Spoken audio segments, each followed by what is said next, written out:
Gente, é com muito prazer que eu recebo essa querida colega jornalista, Vera Ferreira, e temos, além do jornalismo, algo em comum. Ambas somos netas de cangaceiro. Eu sou neta do Chico Pereira, que teve sua origem na Paraíba, Souza, Nazerezinho, e Vera é neta do segundo homem mais biografado da América Latina, só perdendo para Che Guevara, que é Lampião Virgulino Ferreira, que é seu avô. Ele, Maria Bonita, sua avó. Que prazer, viu, Vera, ter você aqui conversando comigo. Ô, Mônica, o prazer é todo nosso, né? Porque quanto tempo que a gente não se fala, né? Não é, menina? Mas ainda bem que essa ligação nossa é duradoura, né? Isso vai Duradoura. perdurar.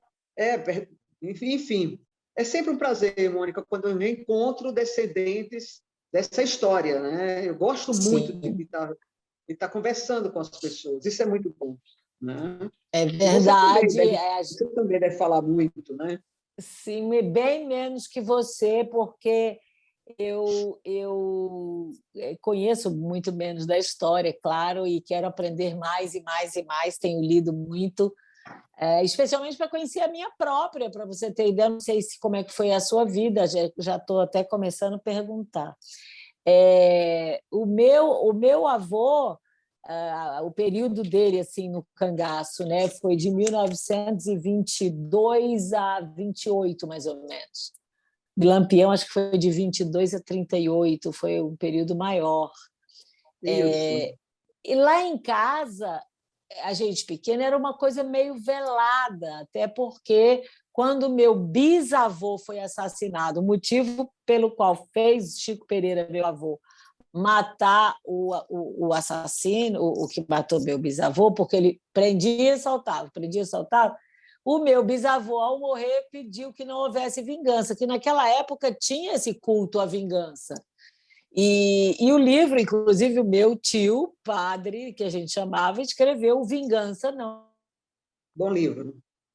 mas era uma coisa meio assim, velada. O meu tio-avô separou os três filhos para que eles não fossem incentivados à vingança. Então, era uma coisa meio...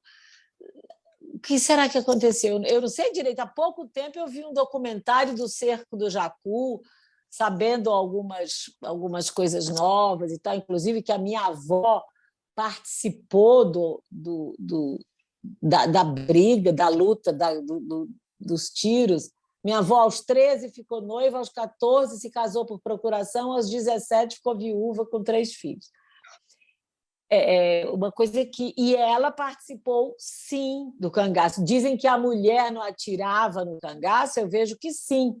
E aí já aproveito para lhe perguntar como é que você vê a participação da sua avó como companheira atuante de Lampião. Bom, Mônica, a minha avó, elas realmente não participavam de combate, né? A época do meu avô, normalmente, no momento do combate, meu avô designava 2 ou 3 cangaceiros para retirar as mulheres, para proteger as mulheres, né? Elas atiravam, elas portavam um revólver pequeno, Isso. mas para uma defesa pessoal, ou para se Uhum. localizarem. Vamos supor que na fuga elas se perdessem de algum cangaceiro naquele momento. Quando elas não viam mais tiro, dava aquele tempo, elas atiravam para eles localizarem onde que elas estavam. Onde elas Quem estavam? pegou, quem atirou, que a gente tem conhecimento, foi Dadá, mas isso Dadá. após a morte do meu avô, quando Curisco foi num combate, ele ficou paralítico, ele ficou paralisado dos 2 braços, de um tiro só afetou os braços, ele não podia mais pegar no rifle, foi que Dadá pegou no rifle para defender a vida do Curisco, né? Entendi. A participação das mulheres, elas eram companheiras deles, né? Isso. Mas em termos de participação de luta, de combate, não mesmo, A minha entendeu? avó, eu sei que ela ficou nesse cerco e ela esfriava os rifles num tonel de Sim, água, coisas aham. assim. Eu também queria te perguntar, na sua opinião, como jornalista e como neta da figura mais é expoente do Conhecido. cangaço. Você acha que o cangaço foi um movimento de banditismo, de heroísmo, de político, e já na sequência, o Lampião tinha algum objetivo nisso? Ser uma figura representativa na política nordestina, nacional? Como você vê o que foi o cangaço? Não, veja bem, eu digo que o movimento do cangaço se deu pela ausência de autoridades, né? Porque naquela época nós não tínhamos, nós tínhamos os coronéis que mandavam e desmandavam na vida das pessoas, né? Eles eram os donos. Hoje nós temos os políticos, né? Então, assim, não tinha justiça. Eu costumo dizer que 95, eu estou sendo muito boazinha, entraram no cangaço por uma questão de vingança pessoal. Eles não tinham a quem recuperar. Não tinham quem E o recuperar. cangaço, né? a polícia era absolutamente arbitrária. Como é até hoje, né, Mônica? Não muda muita É. coisa, não. Acho que se tenta mudar, mas as coisas parece que a raiz é tão forte, né? Como é a nossa raiz da corrupção, a nossa raiz da mentira, dessas coisas todas que o país, infelizmente, tem que limpar. Mas, enfim, pela ausência de autoridade daquela época, eu digo assim, que as pessoas não têm que entender o cangaço da raiz, né? Eles não entraram no cangaço porque achavam que era bonzinho, vamos ali matar meia dúzia. Não existe isso, né? Eram pessoas trabalhadoras, normais, que viviam do trabalho, né? que tinham uma família, que eram religiosos, eram sertanejos. E o sertanejo daquela época tinha um padrão. Como você disse assim, quando mataram o teu avô, né? Que teu pai entrou para o cangaço, para vingar. Meu bisavô e meu avô entrou para o cangaço. Seu avô matou quem matou. Quer dizer, há uma corrente daquela época, né? É uma corrente que era o padrão daquela época, era a vingança. Né?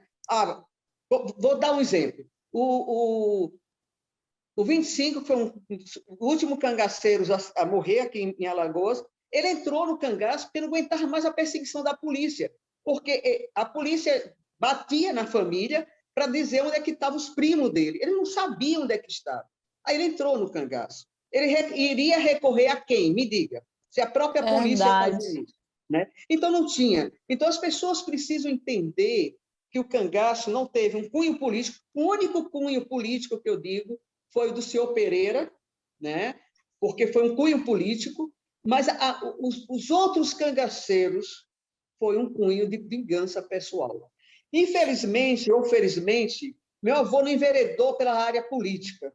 Eu acho que o grande, eu digo assim, o grande presente, não sei se chama presente, ou o grande legado que meu avô deixou fora nas artes de uma forma geral, foi o fato dele mostrar o sertão para o resto do mundo. Foi aquela época que a imprensa começou a divulgar, porque até então não se divulgava. Você sabe que até o New York Times divulgou a história. Tem matéria dele no New York Times. Tem matéria dele. Então, assim, eu acho que ele deixou esse legado de mostrar aqui tem um povo, aqui existe um povo sertanejo, né, que é relegado a segundo, terceiro plano. Você ouve até hoje, Mônica, jornalistas com dizeres deprimentes, quando teve aquela história do negócio do bode, né? Que uma repórter disse assim, a bode é comida de pobre. Cara, isso é deprimente. No século XXI, você falar uma asneira dessa, você entendeu? É porque nunca comeu um bodezinho guisado, né? Para dizer o negócio não sabe o que é comer bem, não sabe o que é comer. Né? É um povo sofrido, até hoje. Claro. Né? Agora, Vera, depois que houve esse primeiro momento da vingança, que foi um fato único, e claramente se pensava, vou vingar e aqui acabou, a coisa vai tomando corpo, tendo sequências, adesões que vão acontecendo também pelos mesmos motivos, ou porque se reconhecem naquela liderança, e começam a acontecer crimes. Tem matérias assim que, se você espremer da época, assim, mostra que o cangaceiro só vivia para matar e ser crime. Aí eu pergunto a você, sobre esses crimes eventualmente feitos, na proporção que divulgadas ou não, e aí esses crimes são assalto, saque, estupro, dos cangaceiros no modo geral, você acha que há uma motivação para isso? É compreensível que tenha acontecido dentro do contexto histórico? Veja bem, Mônica, mortes aconteceram, né? Só que as mortes que são, a maioria, computadas a meu avô, ao grupo dele, não aconteceram. Para você ter ideia, eu tenho jornais que meu avô estava em 5 estados diferentes no mesmo dia. Olha só a loucura. Eu já vi isso. Eu já vi Né? notícia que ele estava em Minas, que ele estava em Alagoas, que ele estava na Paraíba. Do Ceará, na Paraíba, quer dizer, É. eu acho que até hoje o governo usa a mídia para seu bel prazer, né? E a mídia até hoje fala um monte de mentira que você diz, cara, não é possível um negócio desse. Na mesma época, nós temos um livro de 1940 do Adhemar, que ele era correspondente aí em Pernambuco, lá em Pernambuco, e ele conta no livro, não sou eu que estou contando, ele conta no livro de 1940 que ele não saía do escritório dele, algum jornal do Sul, do Sudeste, mandava pedir matéria, ele escrevia, vamos supor, Lampião passou em tal lugar, aí matou, fez isso, aconteceu, tudo, e ele disse que ficava rindo, ele e 2 colegas, como essa matéria vendia, né? Esse sensacionalismo que está no DNA do brasileiro, né? Que adora o sensacionalismo, né? Que compra aquela matéria, compra aquela notícia como verdadeira, né? E aí a coisa tomava um volume, Mônica, absurdo, né? Absurdo. E isso aconteceu muito. Não, quando você me perguntou sobre banditismo, heroísmo, eu sempre digo que estudar o cangaço, estudar meu avô Lampião, nessa linha tênue, herói ou bandido, é muito pequeno para você estudar a história, sabe? Tem um contexto mas muito ele maior. foi bandido. Claro que ele foi bandido. A todo mundo que vive à margem da lei, ele é considerado um bandido. Mas se você for colocar na balança os crimes cometidos pela polícia da época e dos cangaceiros, eu tenho certeza, Mônica, que a balança maior que vai subir, que tem mais crime, são da polícia.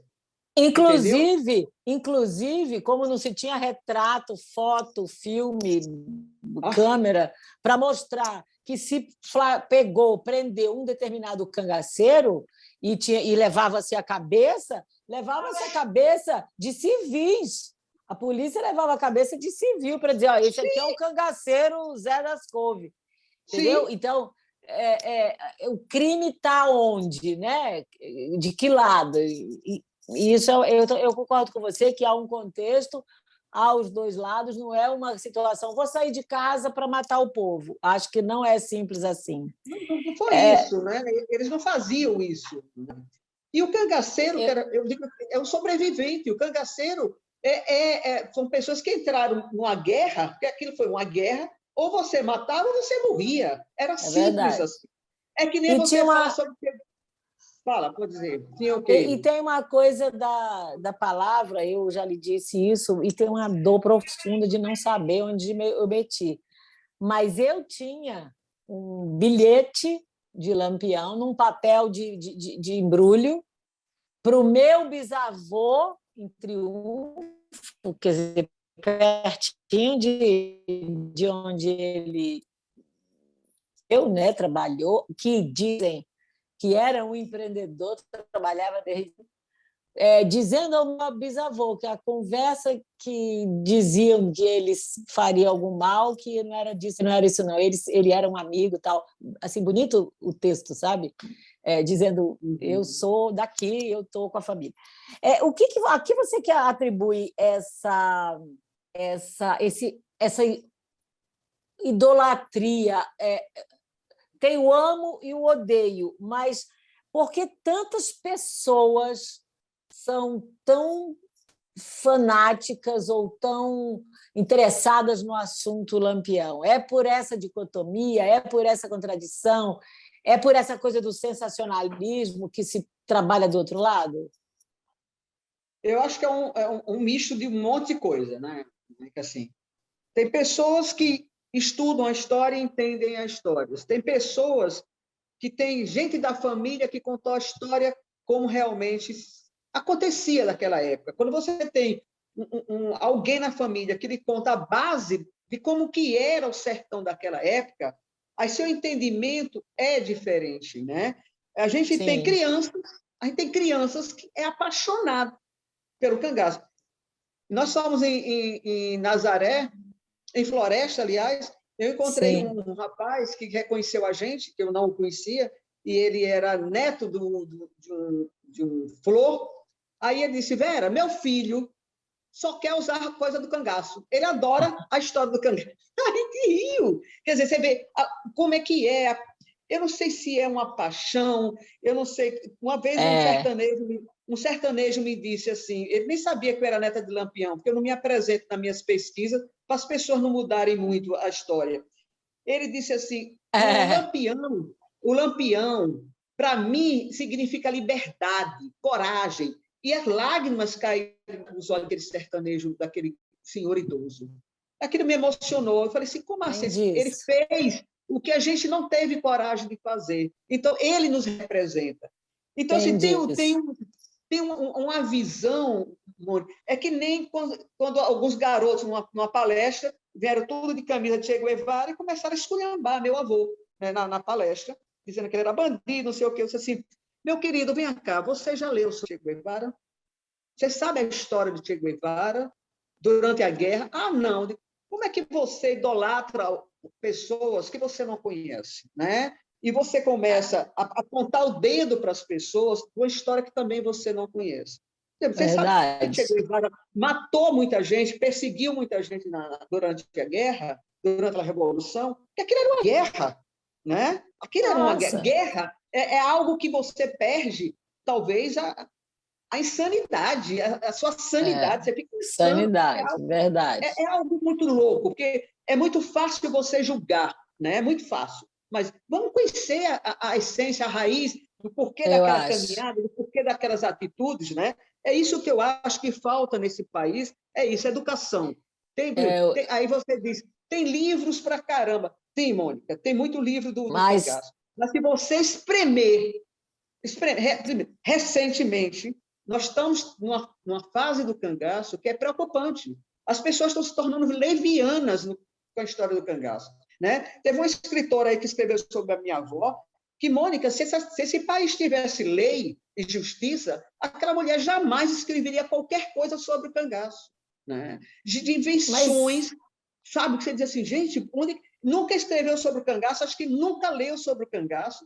Né? Eu não sei de onde é, ela tirou aquelas informações, sabe?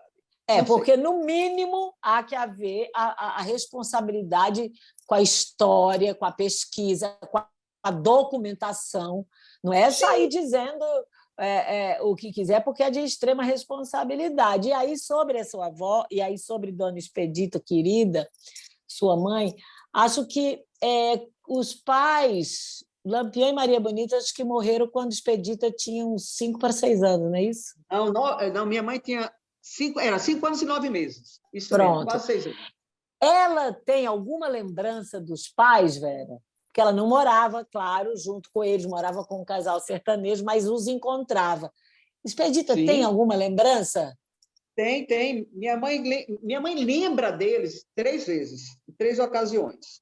Olha, E ai, ela fala, e é muito nítido na memória dela, né? Ela sempre achou que meus avós só foram visitá-la 3 vezes, porque na memória dela só foram 3 vezes, né? Só sim. que a irmã mais velha dela, que era uma família, como você falou, de sertanejo, trabalhava de vaqueiros, que trabalhavam na fazenda Exu, aqui em Porto da Folha, Sergipe, que minha mãe nasceu, e com 21 Aham. dias minha avó entregou para eles, que meu avô procurou uma família que tivesse tido filhos na mesma época, para que não houvesse desconfiança da polícia, para proteger a família. E a Manuel filha, claro. Severo e Dona Aurora, Manuel Selvério seria e a isso? Aurora.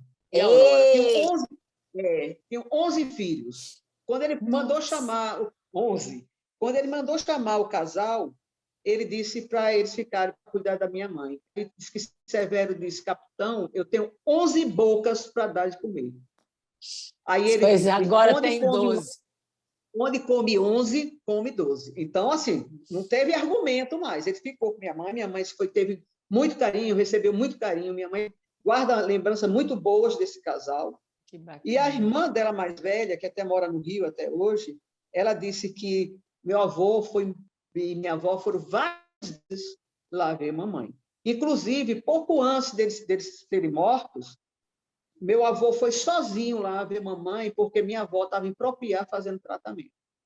Entendeu? Então, foram várias vezes que ele não ia na casa, ela tinha que ser levada para o mato, porque tudo isso Sim, tinha uma questão de cuidado. Assim como cuidado, foi a claro. vida da minha mãe, a partir de 9 anos, quando ela foi para Propriá, né, para ser criada pelo irmão do meu avô, João Ferreira, que meu avô cobriu mamãe de segredos até quando mamãe foi aparecer no cruzeiro, a gente já tinha nascido, né? Foi quando meu avô, Gente, porque meu tio João tinha medo de vingança, aquela história da vingança que você falou, exato, é o meu entendeu? caso. E Minha para mãe você tinha ter uma. medo, não, vovô, que eu chamava vô João, tinha medo que mamãe sofresse alguma represália. Eu faço ideia, e muito, e se não tivesse tido esse cuidado, muito provavelmente aconteceria. Sim, com certeza. Para você ver como a vida é irônica, décadas e décadas e décadas depois, meu pai foi assassinado aqui em Brasília. Sim. Você vê, passaram E, anos, né? e ainda assim, teve gente que perguntou: não querem vingar, não? Em plena capital, em pleno século XX, e a gente, vingança não de novo, né? E eu cresci também com fantasmas. Eu quero te perguntar se isso aconteceu. Tipo, Chico Pereira não morreu porque simularam um acidente, não havia cometido o crime de lá. Então, simularam um acidente, viraram o carro por cima para ser dado como morto naquele acidente em Currais Novos, antes de chegar em Natal. Mas eu Isso. passei a vida inteira, dizia... Meu pai, algumas vezes, saiu daqui para ir a Mato Grosso, Minas, que disseram: tem um homem que é parecido demais com o Chico, caladão, assim, assado, olho verde alto, nananana, em tal lugar. Chico não morreu. Eu já li também que antes do que aconteceu em Angico, todo o bando se envenenou e ninguém morreu de tiro, não houve aquilo. Teve também toda essa história de fantasmas. Quem morreu foi um sósia de Lampião, não foi Lampião, ele se escondeu, ele foi embora para Minas. Teve isso? Teve e tem, até hoje, né? Que é interessante e que é triste, né? Porque quando se deixa a família é que é penalizada por É, sentimentos, né, em relação a é, isso. Teve aquele caso de Minas, foi um fotógrafo a fim de aparecer, inventou que aquele rapaz era meu avô. Aí, bom, morreu isso, até os piores escritores abominaram. Aí teve um recente aqui em Alagoas, diz que meu avô está enterrado, foi enterrado recente aqui em Alagoas. Cara, eu acho isso de uma maldade, né? E um eu cara acho. desse se intitula escritor e pesquisador, né? E pior ainda que eu acho, eu não entro em grupos de cangaço, é porque eu sou melhor, não sou melhor do que ninguém, não sou dona da história, não sou mais do que a história, né? Mas, assim, é triste ver as pessoas, os comentários, às vezes são piores do que o que foi escrito. O que eu acho é que você está certíssima na questão de não entrar nos embates, porque tem muita gente sabidona aí e que não sabe a metade do que é o sentimento. Eu queria, indo para o final, perguntar se você citaria, se você julga que tenha existido algum cangaceiro que pudesse suceder Lampião. Suceder no sentido do misto de liderança, empreendedorismo, estrategista, porque as pessoas sérias com quem eu já falei e o que eu li dizem que ele era um grande estrategista. Saídas muito inteligentes que se tinha com o pouco que existia a favor dele. Existia algum cangaceiro que você acha que pudesse sucedê-lo na época? Não, e eu lhe digo isso sem medo de errar, porque eu conversei com vários, eu tive a oportunidade de conversar, estar com vários cangaceiros, né? Dadá foi uma das grandes minhas mestras, né, Dadá? Uma mulher muito forte, muito direta. E vários outros cangaceiros. Eu lembro de uma entrevista do senhor Pereira, quando ele dizia que meu avô era uma pessoa muito especial.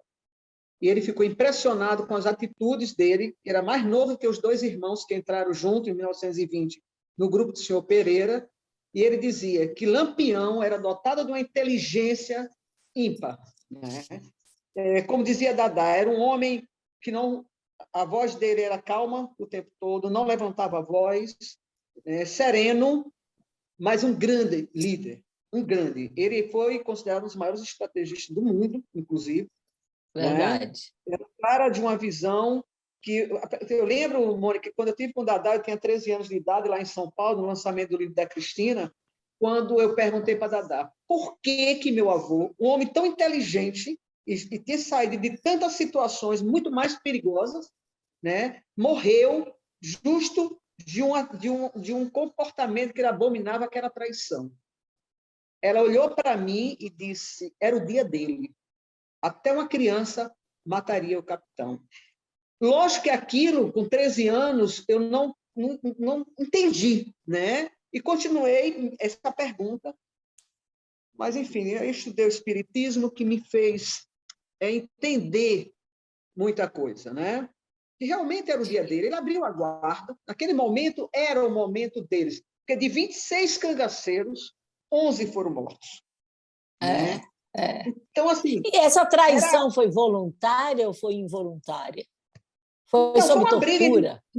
Não, foi uma... Assim, primeiro foi uma briga entre dois coiteiros, o coiteiro do meu avô e o coiteiro do Curisco, que alguém mexeu com a mulher um do outro, ninguém sabe do outro. quem realmente foi.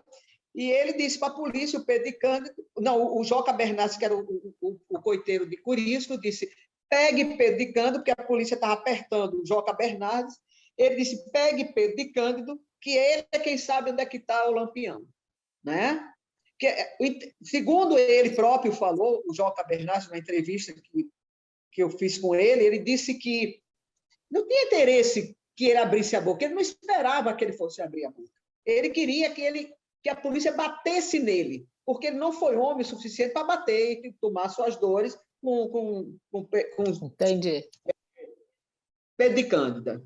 Aí foi quando diz que houve tortura, Mônica. Mas, assim, quando o pessoal falou na época que tiraram as unhas dos 10 dedos dele e tal, e numa foto, logo depois, acho que um dia depois da morte, que ele está lá com um pessoal mostrando os cadáveres, no dia seguinte da morte deles, eu olhei e aumentei a foto, eu só vi um dedo enrolado, assim como se fosse um esparadrapo. Os outros estavam normais, entendeu? Entendi. Então, são coisas que você nunca vai saber, né? Verdade. Ali você nunca vai saber. E a tortura, não, eu digo assim, eu nunca consigo julgar Pedro de Cândida Duval. Não é, primeiro que eu não estou aqui para julgar nada, nem ninguém. Eu né? acho que você está certíssimo. A tortura pode ser feita de várias maneiras. E vai julgar o quê, né? Com que base hoje? A tortura pode ter sido uma coisa com relação à mãe e o pai. Se você não falar, tua mãe e teu pai vão pagar, né? Tudo isso ele pode ter sofrido, sim, essa tortura mental que a polícia fazia. O fato é que Lampião deixou esse flanco aberto. Não se sabe por quê e foi esse o dia. Não se sabe. Era uma madrugada fria pra caramba, uma neblina que você não conseguia enxergar um palmo além do nariz. Aí vem escritores querendo recentemente, aquele de Pernambuco, no afã também de aparecer, que me impressionou a atitude dele, dizer que foi outra pessoa que matou meu avô, quando não é verdade, né? Então, assim, a história, Mônica, olha, você vai ver que daqui a um tempo vai ter algum escritor dizendo que meu avô usava Google Maps, que usava o celular para se... Vai, Mônica, você vai ouvir isso. Então, até assim, já me... Sim, diga, já me perguntaram já me o quê? disseram, mitos e verdades, que os ossos de Lampião não foram enterrados, estão em casa. Sim. Tem essa história também. Outra Primeiro coisa, que já apareceu meu avô... muito filho, muito neto de Ah, Lampião, porque aparece do meu avô também. porque eu costumo dizer, Mônica, apareceu primeiro um cara que eu digo que essa mídia é algo benéfico e nocivo, muito mais nocivo do que tudo. Tem um pesquisador, que eu sei que chama esse pesquisador aqui em Aracaju, que tem um negócio aí no YouTube, que, cara, ele fala, ele entrevista as pessoas sem a mínima condição, é tipo uma chacota. Ah, porque minha mãe fez o exame com João Peitudo, porque minha mãe, se não fizesse, podia ter algo a tremer. Mamãe fez, porque o cara apareceu para mim há muitos anos, lá em Serra Talhada, estava eu, a Mauri e a Nildomar, me mostrando uma carteira de identidade nova, dizendo que era filho só de Lampião. E já tinha as orelhas furadas. Aí eu disse, essas orelhas quem furou foram os índios. Era igual o furo de índio, que eu sabia como é que era o furo de índio. Mas, enfim, aí ele saiu, aborrecido. Depois, nos encontramos em São Paulo. Eu falei, mãe, vamos fazer. Estava eu, mamãe, Cira, e uma irmã da minha avó também foi para fazer o exame. Aí ele já apareceu com a identidade, dizendo que era filho de Lampião e Maria Bonita. Olha só a loucura. Fizemos, foi um teste inconclusivo. Aí fomos, eu e a Mauri fomos dar uma palestra em Juazeiro. Aí conheci Hilário e Margébio. Eram 2 escritores de lá de Juazeiro, Padre Cícero. E perguntaram para ele, eles estavam palestrando, e a gente estava lá só ouvindo, no público, aí perguntaram para ele sobre esse João Peitudo. Ele disse, olha, o João Peitudo saiu daqui da cidade meio que corrido e foi morar com os índios no Maranhão. Olha só. Matou a charada. E chegou aqui com as orelhas furadas. E um repórter, Mônica, lá em São Paulo, quando a gente estava em São Paulo, ligou para a casa de Dadá e perguntou, dona Dadá, cangaceiro, marcava familiar ou amigo, Dadá era muito direta, era assim, mentira, cangaceiro só marcava inimigo. Quer dizer, então, as pessoas não sabem da história. E eu costumo... Aí apareceu dois escritores aqui também no afã de aparecer, que eu fico impressionada como essas pessoas querem aparecer, querem ser mais do que a história, dizendo que o irmão da minha avó não era irmão da minha avó, era filho da minha avó. Olha a loucura. Aí fizeram um teste de DNA da minha mãe, do irmão dele, que era ainda vivo, que é Oséias, né? E deu como os 2 eram irmãos. E é isso que eu lhe digo. Mônica, mamãe, quando recebeu a intimação, mamãe não dormiu. Ela passou. Eu faço ideia, eu sei, imagino que seja isso. Aí eu falei para o escritor, que era amigo nosso, nós abrimos as portas para ele. Quando eu tinha 12 anos, hoje eu estou com 66 anos.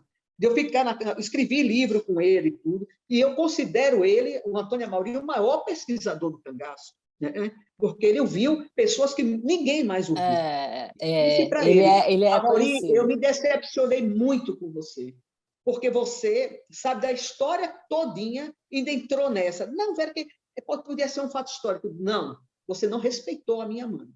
Né? Você não respeitou a história. Né? Foi quando, a essa altura... Nessa altura, eu digo que só meu avô tinha... Era o homem do cangaço, né? Não é seu avô. Todo filho, ninguém quer ser filho de Curisco, ninguém quer ser filho de Zé Sereno, ninguém quer ser filho de Balão. Não, porque da Ibope, ser filho de Lampião e Maria Bonita. E eu estou achando mais. Todo mundo fala assim, você parece muito com o Chico. Agora que eu quero, porque ele não andava igual cangaceiro, andava parecido mais com cowboy. Agora que eu acho que é só uma pergunta. A mídia está dizendo que esses assaltos à caixa forte é o novo cangaço. Como é que você vê isso? Ignorância, porque os novos repórteres é de uma ignorância para com a história que eu fico impressionada. Porque entendeu? não tem Primeiro, nada de semelhança. Nada a ver, motivações diferentes, épocas diferentes, tudo diferente. Eu entendo e quero dizer que são algumas coisas que eu comprovei há uns 20 anos, através da minha tia, que é jornalista, sua grande amiga, Vanessa Campos, que escreveu o livro A Dona de Lampião, que graças a ela eu pude ter esse acesso a você com extrema gentileza. Há mais de 20 anos, eu fui fazer uma palestra em Sergipe, estou falando aqui agora para os nossos inscritos aqui, e eu quis, no Dia da Mulher, homenagear, e eu sabia que Vera e Dona Expedita estavam em Sergipe, homenagear as duas, e minha tia intercedeu, e com extremo carinho, Vera e Dona Expedita aceitaram subir no palco dos universitários, eram mais de 3 mil universitários, aplaudindo vigorosamente Dona Expedita. E o que mais me chamou a atenção foi a discrição dela. Ela não saiu dizendo eu sou, aconteço, faço, digo, não. Ela fez mais ou menos assim, eu sei da história, eu sei quem eu sou, achem o que... Mais uma vez, eu quero agradecer demais.